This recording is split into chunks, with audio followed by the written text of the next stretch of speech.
The train stops. The doors open. Outside, only smoke. A little boy asks, "Where are we?" His mother says nothing, because she knows this is not a journey. It's the end. In the corner, a man stands still. No fear in his eyes, only a decision. This isn't war. It's slaughter. And he knows if he does nothing, everyone dies. Years later, a bomb sits in his hand. One click, and it all ends. But the question is, will he save the world or his family? We were the lucky ones. A cold morning, the streets of Radom, Poland were just waking up. A soft mist hung in the air, and life moved quietly, normally. Shops opened, people smiled. No one knew that in just a few years, this same city would drown in fear, hunger, and silence. In one of those streets, there was a house. Simple, but warm inside. This was the Kirk family home. A strict but fair father, a gentle, caring mother, and children who still believed the world was safe. One of them was Adi, quiet, observant. He wasn't like the others. He didn't speak much. He watched, always watching, as if he was trying to understand the world before speaking into it. And maybe he already understood more than he should. Inside the house, life felt different. There was laughter, the smell of food, a mother's voice calling everyone to the table. Come, before it gets cold. They would sit together, simple moments, but powerful, because no one knew these would become memories they would later fight to hold onto. Adi had a complicated bond with his father, respect mixed with quiet fear. His father believed in strength, in control. The world is not kind, he would say. Adi listened, silently, but deep inside, another voice whispered, being strong isn't enough. You have to be right. And then, one date, everything changed. He saw her, Helena. She was laughing, soft, natural, but her eyes, they carried something deeper, light, hope. That moment was small, but for Adi, it changed everything. They started meeting often, a quiet cafe, nothing special, but to them, it was everything. They talked about small things.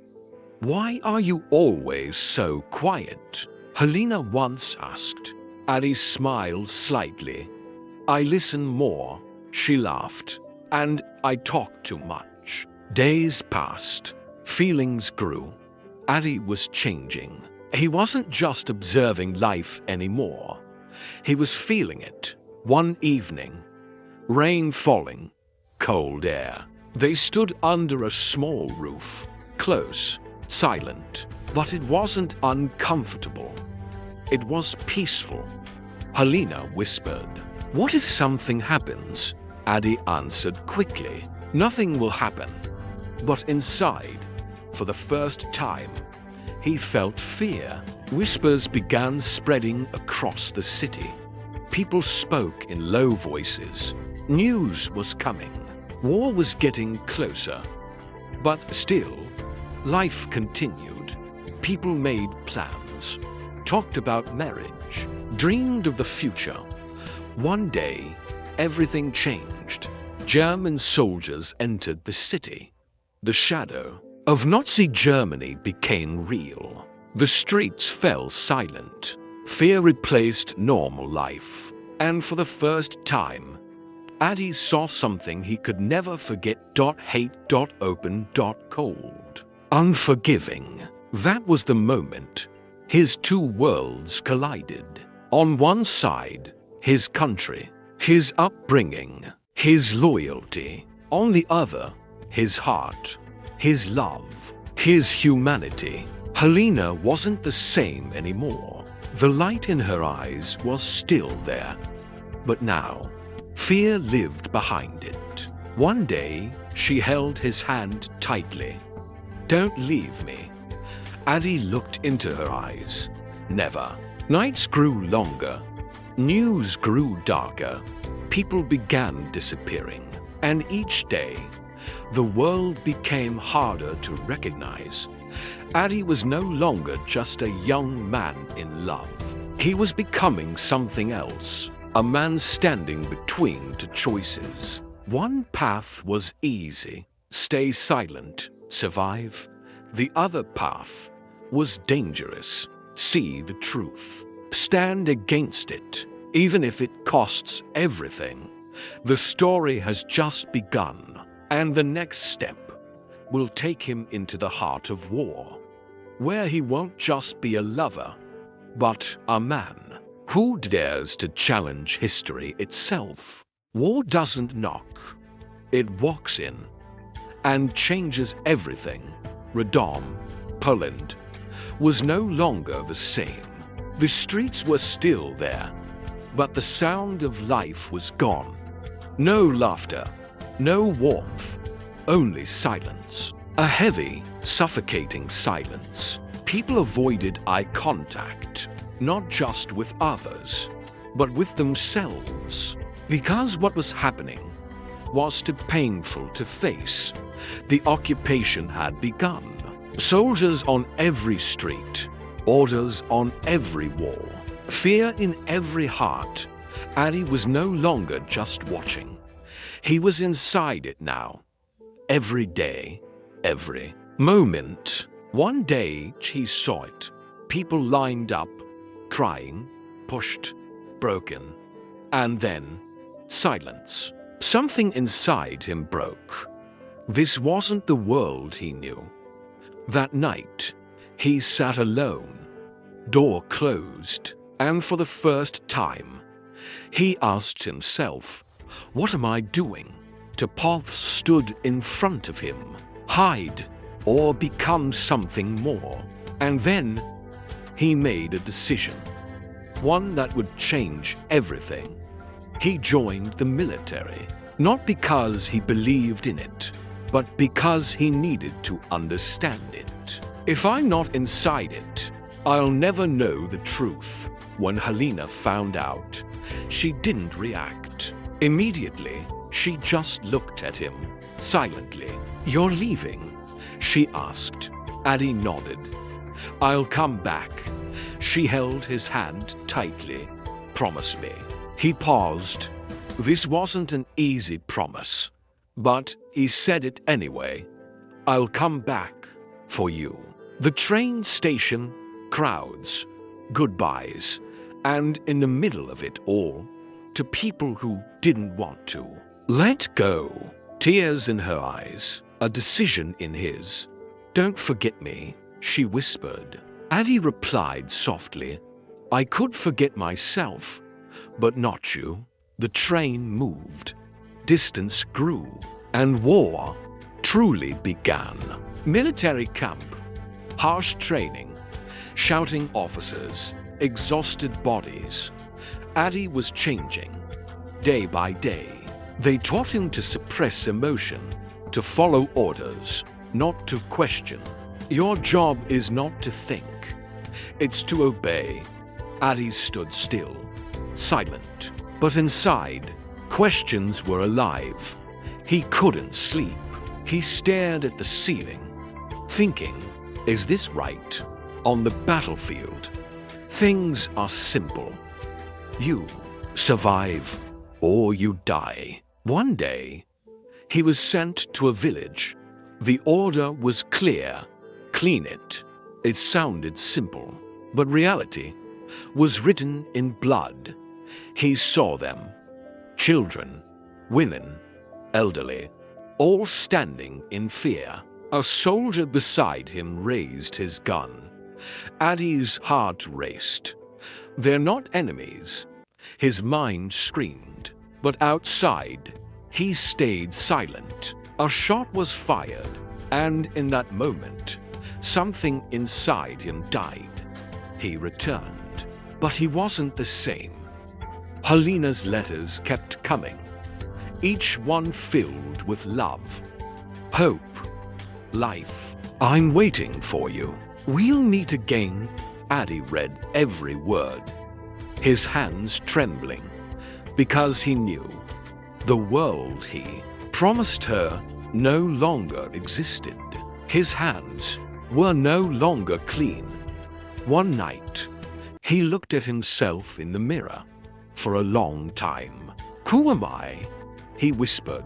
No answer came, and then a new question formed. If I'm part of this, am I guilty too? That question never left him. War doesn't only happen outside. Sometimes it begins within. And inside Addy, a war had started. This was the moment he stopped being just a soldier and became something else. A man who had seen the truth. And once you see the truth, you can never go back. He was no longer just obeying. He was questioning. And questions are dangerous because the next step is rebellion. The nights had become longer, and sleep no longer came easily. Lying under the cold ceiling of the barracks, Addy kept asking himself the same question. Who am I becoming? Outside, there was war, but inside, there was something far worse. Every day, he followed orders. Every night, he fought himself. His hands still trembled. That moment, that gunshot, those screams, they wouldn't leave him. He was a soldier, but his heart was still human. One day, another order came. Round up suspicious people. Suspicious. The word felt dangerous now, because it could mean anyone. The streets were empty, doors shut, people hiding. Addy stopped in front of a house. He opened the door. Inside, a family, a mother, a father, and a little girl.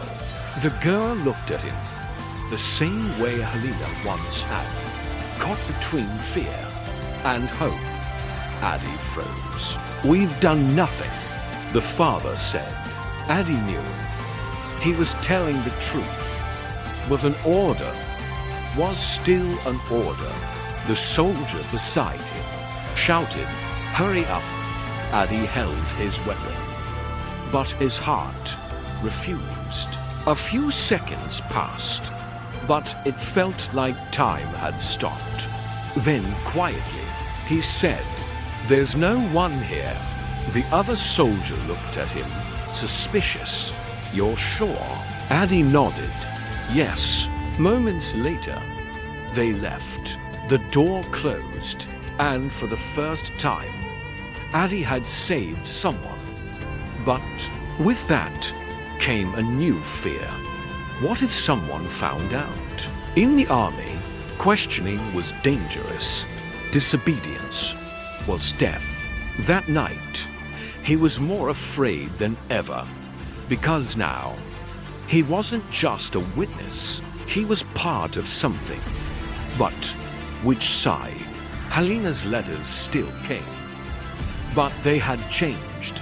Things are getting worse. People are disappearing. I'm scared. Every word cut deeper. He wanted to protect her, but he couldn't even protect himself. One night, he tried to write back. "Helena, if I'm not with you, it doesn't mean I've forgotten you." His hand stopped. He wanted to tell the truth, but he couldn't, because the truth was too dangerous.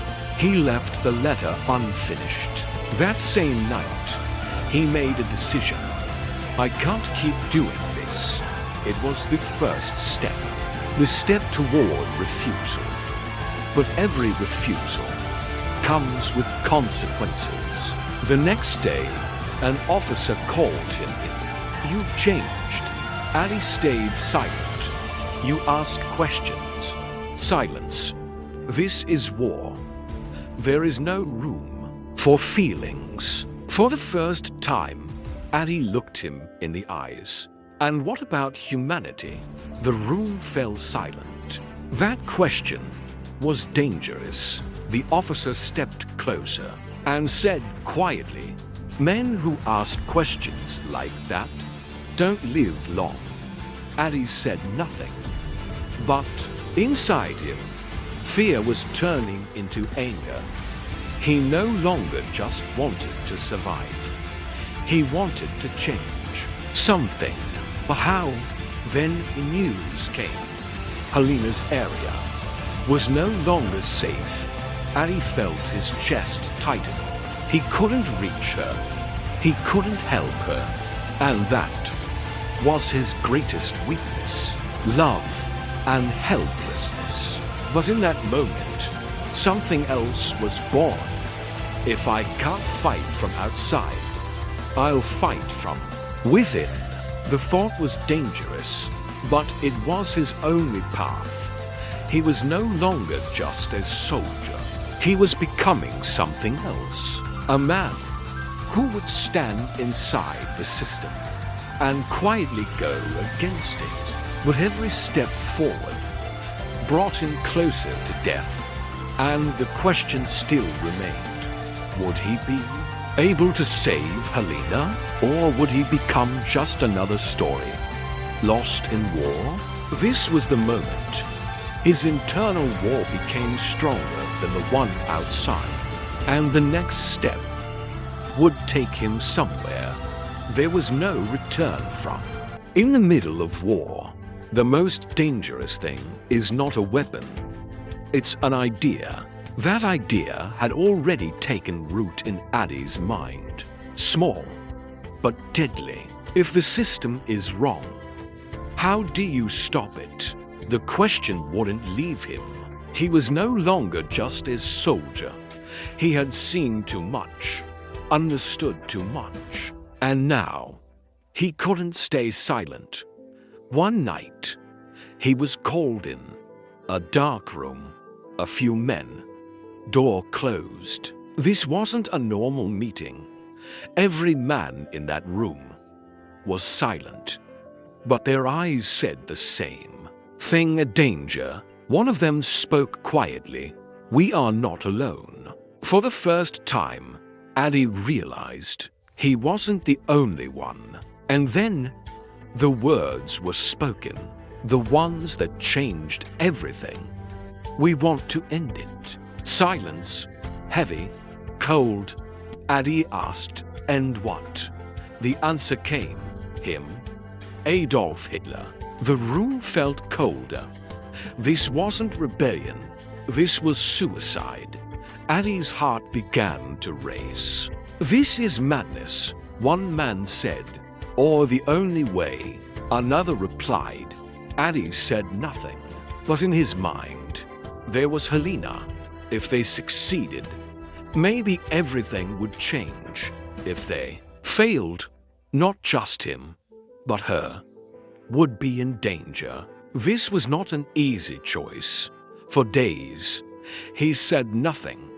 He only thought. Sleepless nights, silent days, until finally, he said to himself, "If I do nothing, I'm part of this too."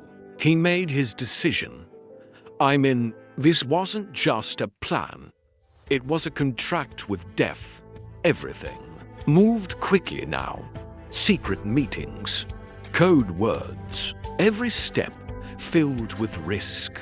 Trust was fragile.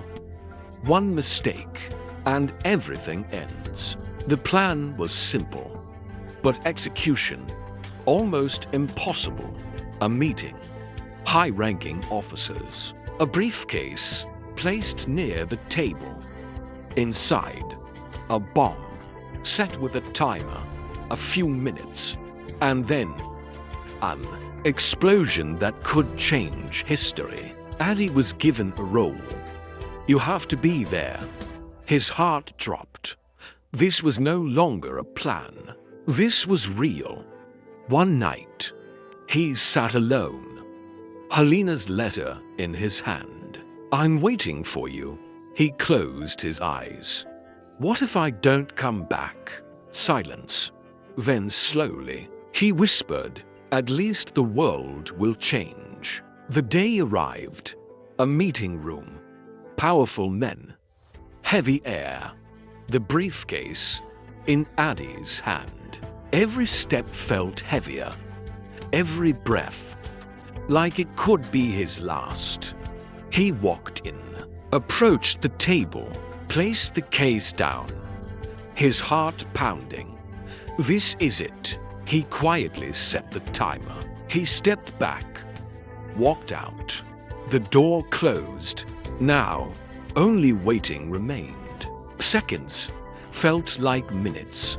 His mind screamed, is this right? Am I becoming a killer? But then another voice. Or are you saving lives? This was the final stage. Outside, silence. Inside, time was running out, and Addy waited for the explosion.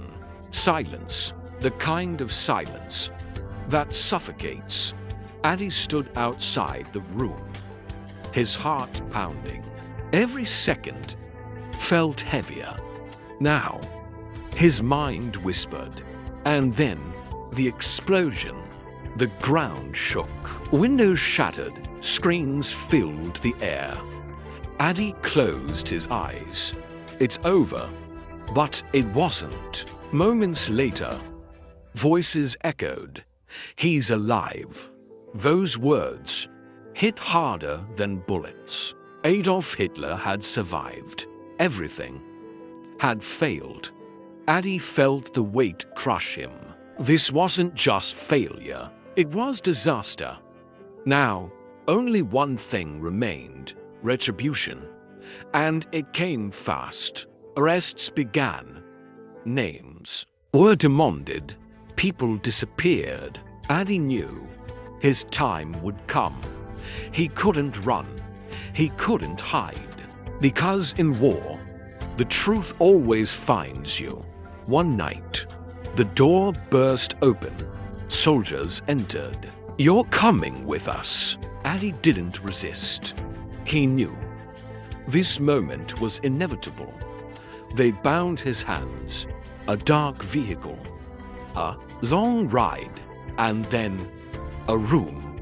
Cold, empty, merciless. The interrogation began.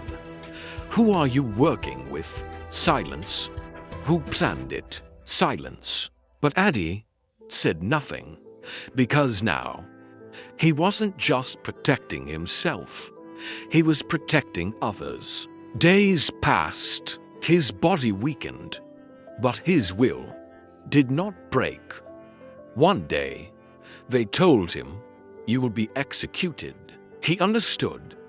This was the end. But one thing remained: Helena. He closed his eyes and saw her. Her smile, her voice, her last words. Don't leave me. For the first time, tears filled his eyes. I never left you, he whispered. I just went to change the world. But the world did not change. Not that day. The day of execution arrived. A room. A few men in silence. Addy stood, his hands tied, but his head held high. No fear, only calm, because he knew he had tried. In his final moment, he spoke softly. Maybe we failed, but the truth didn't. And then it was over. Silence. But stories never truly end. The war ended. Years passed. People moved on. Helena survived. But life was never the same. She heard the truth. Addy was gone. Sometimes she would sit alone, on the same bench, the place where they once laughed. She would look at the sky and whisper, "You came back." Because some people never really leave. They return through sacrifice, through memory, through truth. Addy lost, but his choice was not meaningless, because history is not only written by those who win. Sometimes those who lose are the ones who tried to change everything, and that is their victory. We were the lucky ones. Thank you for staying with us on this journey. This wasn't just a story, it was a choice. A moment that could have changed everything. If you enjoy powerful, real stories like this, make sure to like, share, and subscribe. We'll be back soon with a new story, a new piece of history, and another truth that will make you think. Until then, stay with us on this journey through time. Heroes of History.